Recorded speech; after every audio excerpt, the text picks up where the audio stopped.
But in the case of Republicans who clearly fear the Republican base, it's obvious they do, and they fear Fox News, a lot of them are either already out, they're gone, they were voted out, or at best they have 2 more years, right? I truly don't understand why they're capitulating to a president whose approval rating is under 40%, and why they don't just do their job, pass a clean bill to keep the government open, even if it's for, just through the holidays, because that would help themselves. It would help their own popularity if they did that. I agree with you. It's not rational.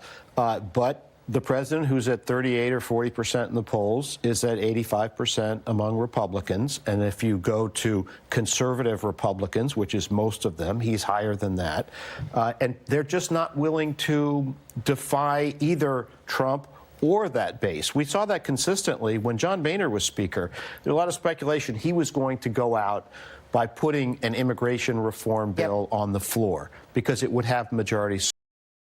He was not willing to do that. I remember talking to a couple of his aides who said, with our base, are you kidding me? We're not doing that. Paul Ryan is not doing it now. And so what's especially confounding is that the president himself a week ago signaled what the end game was. Exactly. He sent out tweets saying, the wall's being built and it's really beautiful. You should see it. So much has been done. And the part that isn't done, even if they don't give me the money, the military is going to do it. So it's sort of what Dana was suggesting, that sort of fantastical idea that it's happening and Merry Christmas, but he's not willing to do it. With it. I mean, it's sort of like Scooby-Doo. He could have gotten away with it, except for those meddling kids and their damn dogs. I mean, he literally could have just said. It was Ann Coulter and Rush Limbaugh and that group of people who called him on it. And if not for them, we'd be out of here. And that's sort of the sad thing about it, right? Donald Trump could have just continued to pretend that there was a beautiful steel slat thing that had a slide, a water slide on it, and was amazing.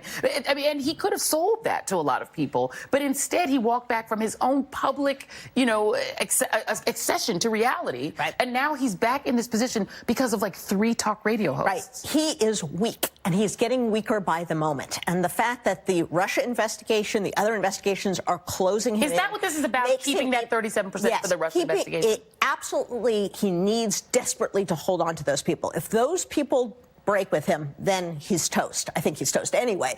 But I think the more he is under siege, the more he loses voices of sanity around him, Mattis and everybody else, the more comes out through Michael Cohen, through Flynn, the more desperate he becomes to please those people.